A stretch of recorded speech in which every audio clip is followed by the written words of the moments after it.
Fala pessoal, beleza? Hoje eu tô dando uma passadinha aqui para começar a contar para vocês como foram as primeiras manutenções mecânicas que eu tive que fazer no Fusca Verde.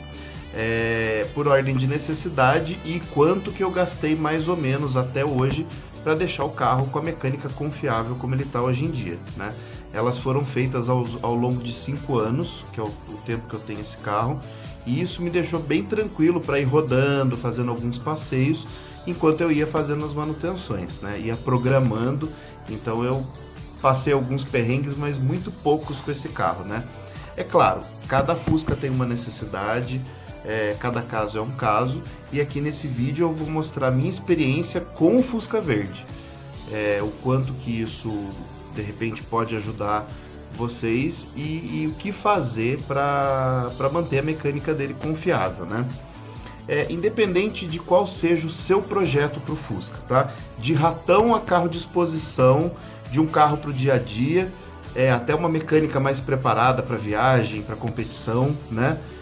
É necessário que você tenha um motor e uma mecânica confiável, que funcione e que não te deixe na mão, né? Essa é a parte principal quando você tem um carro de rua, vamos dizer assim, né? E a não ser que assim que você comprou o Fusca, o dono anterior tenha te dado um dossiê, assim, um relatório com todas as peças que foram trocadas e a data, coloca uma coisa na sua cabeça: você vai ter que trocar todas as peças desse motor um dia. E apesar desses motores serem bem robustos, né, tem aquela coisa, são carros no mínimo com 30 anos de usos, né? Então os motores estão bem cansadinhos, às vezes você não conhece como é que foi o dono anterior, se ele corria muito, esmerilhava, não dava a manutenção necessária no carro, né? Então o fato é que, para você ter uma mecânica confiável, você vai ter que trocar todas as peças desse carro algum dia.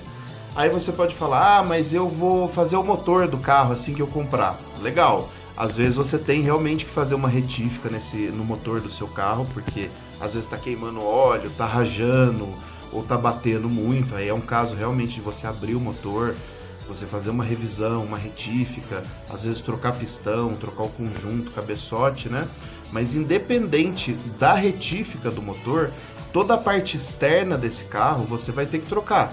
Então assim, carburação você vai ter que fazer, a parte de ignição tem que ser feita periodicamente por segurança, a parte de freios não tem nada a ver também com a retífica do motor, né? Assim como a parte de alimentação, a parte de lubrificação, isso tudo são pequenas manutenções que vocês mesmos, com algumas ferramentas, boa vontade e assistindo de repente alguns tutoriais na internet, vocês conseguem aos poucos fazer nos Fuscas, Brasílias e derivados de vocês, para garantir uma segurança para vocês mesmos, né? Como o meu caso, assim que eu comprei o Fusca, eu fiquei 1 ano pagando, então eu não tinha muito dinheiro para chegar e falar, ó, quero fazer o motor inteiro. Então, mês a mês, eu fui fazendo algumas manutenções. Assim que eu comprei o Fusca, eu ganhei de um amigo uma revista da mesma editora da revista Fusca e Companhia, que é uma revista especializada em pequenas manutenções no dia a dia para o motor do Fusca. É essa revista aqui que eu vou colocar para vocês. Eu já tinha algumas ferramentas, algumas chaves, e com essa revista eu comecei a me animar a tentar fazer algumas coisinhas para já ir mexendo no Fusca enquanto eu não tinha o dinheiro especificamente para mandar no mecânico. Então a coisa mais fácil e que eu julguei mais necessária para fazer de imediato assim que eu peguei o Fusca foi fazer uma troca de óleo completa nesse carro. Então eu troquei o óleo, a peneira, troquei a tampa do cárter, troquei o bujão e aproveitei também para trocar a correia do motor. Para deixar bem atualizado, eu pesquisei o valor de todos os itens que eu gastei em cada uma das manutenções no Mercado Livre, então eu acredito que o valor hoje, se eu fosse fazer, eu teria gasto mais ou menos isso. Então, para essa primeira manutenção, que foi a troca do óleo, da peneira, tampa, bujão e as juntas, né? Mais 3 litros de óleo, a correia do motor e sem nada de mão de obra, eu gastei R$ 103,90. No mês seguinte foi a vez da ignição, que é uma parte muito importante do motor e que muitas vezes ela acaba sendo negligenciada porque acaba funcionando, né? Mas por segurança, eu achei necessário trocar essa parte de ignição, que é toda a parte elétrica responsável por gerar a faísca que vai movimentar o motor. Então, se você não tiver uma ignição muito bem regulada, muito bem feita e funcional, o motor não vai ter um bom funcionamento. Então, nessa segunda parte, eu troquei o platinado, troquei também o rotor, a tampa do distribuidor, tudo da marca Bosch. Troquei também os cabos de vela da marca NGK. Troquei também o condensador, que é uma pecinha que fica atrás do distribuidor quando você usa platinado. E também troquei a bobina, que é uma peça que acaba sempre deixando as pessoas na mão, porque elas duram muito tempo, na verdade, mas de uma hora para outra elas param de funcionar. Então, nos dias de hoje, se eu tivesse comprado todas as peças pelo Mercado Livre, eu teria gasto por volta de R$380, já que eu não paguei a mão de obra também.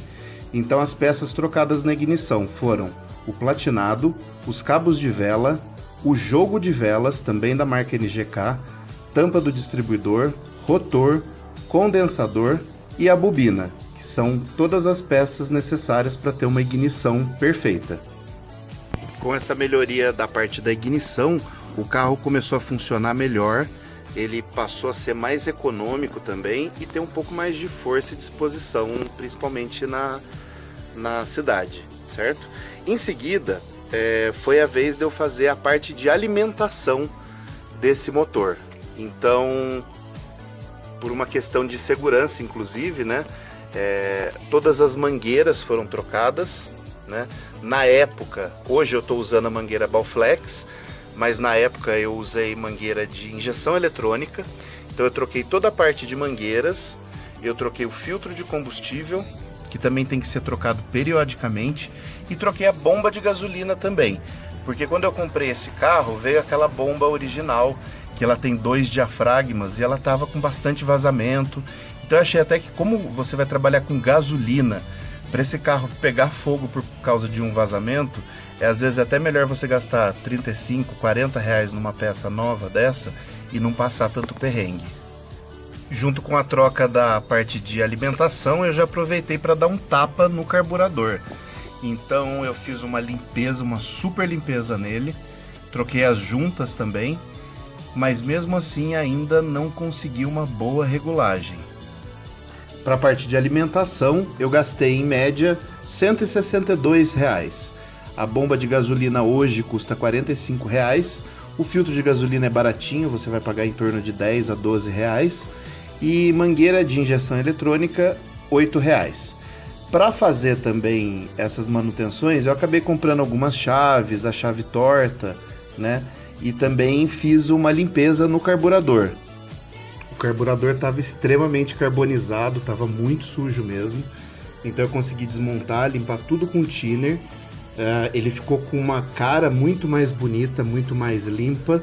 Mas mesmo assim eu não consegui fazer aquela regulagem fina do carburador. A marcha lenta ficou um pouco inconstante. Então eu achei necessário mais para frente levar o carro no mecânico de verdade. Como eu não consegui fazer uma boa regulagem do carburador quando eu fiz a limpeza, eu preferi levar até um mecânico, que é um conhecido meu aqui de Campinas, que faz um serviço muito legal em Fuscas. E ele cobra um preço barato até de mão de obra. Então eu já levei para ele para fazer essa revisão aí no carburador, tentar dar uma boa regulada e já dar uma olhada nos freios também, né? Freio é uma coisa muito importante no carro, né? Antes do motor funcionar, ele tem que parar também, né? Mas como era uma coisa que estava funcionando muito bem, já estava reguladinho, então, por uma questão de segurança, eu pedi para ele dar uma checada nas lonas, no tambor, para ver se estava tudo ok, ou se havia necessidade de fazer uma intervenção mais pesada, né?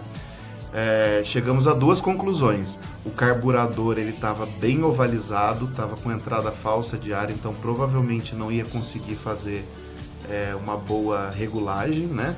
E os freios já estavam bem no finalzinho já da vida útil. Então eu achei muito interessante já fazer a parte de freios por inteiro.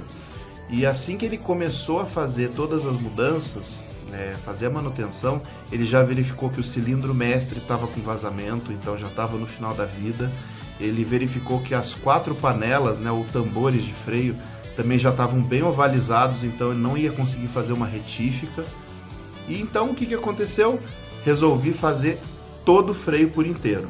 Não é uma coisa muito barata, mas é uma coisa que você faz e depois você se sente seguro para fazer qualquer tipo de viagem. Essa é uma manutenção que fica um pouco mais cara, mas ela é de extrema importância para o uso do carro no dia a dia, né?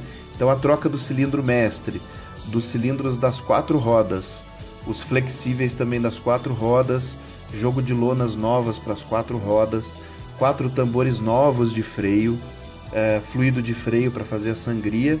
E eu aproveitei, já aproveitei também para trocar os 4 rolamentos das rodas para deixar o carro bem firminho e bem seguro. O meu mecânico cobrou na época R$200 de mão de obra, que eu achei um valor muito justo, e eu gastei no total R$935 nos dias de hoje. E o carburador, que foi descoberto o defeito de ovalização, teve que esperar um pouquinho porque a manutenção dos freios acabou ficando bastante cara. Como ele também estava funcionando, apesar dele dar falha e inconstância, eu resolvi manter ele por mais algum tempo até a próxima manutenção. E essa foi a primeira etapa das manutenções que eu fiz no Fusca Verde.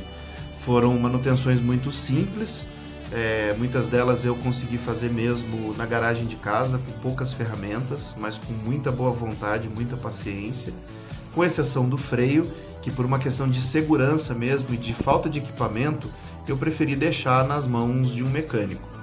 Vocês devem ter percebido que no carro, lá na hora que eu mostrei o motor, que tem coisinha diferente que eu não falei para vocês. Mas eu vou deixar isso para o próximo vídeo, para não deixar esse aqui também muito estendido, muito longo. Então vamos encerrar por aqui. Obrigado por acompanhar os nossos vídeos e até a próxima.